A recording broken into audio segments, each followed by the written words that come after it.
Bonjour les badounettes. Bonjour, maître. La bad news 279 de cette 9 était consacrée au caca. Notamment une partie fort intéressante qui parlait d'en consommer. Et notamment, encore, sous forme de café.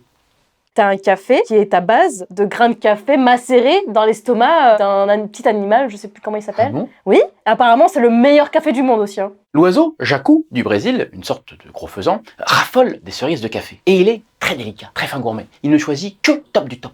Il les mange donc, qui n'est pas tout le temps très bien vu par les cultivateurs mais passons, et les défèques, normal, enfin en tout cas les noyaux, qui sont ensuite récoltés, traités et replantés. Et comme il a choisi les meilleurs grains, et que son estomac fait un truc magique, qui serait trop long et trop compliqué à expliquer ici même, apparemment ça fait du café de ouf, genre trop bon et trop réveillant. Ça se dit ça, réveillant? En tout cas, c'est ce que laisse entendre le prix, 200 € le kilo. Du coup, je me demande si c'est pas celui-là qu'ils mettent dans les distributeurs des aires d'autoroute, vu le prix.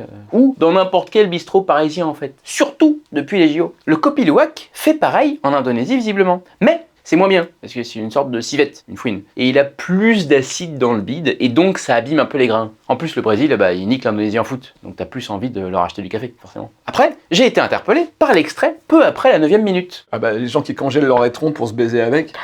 Ah oui.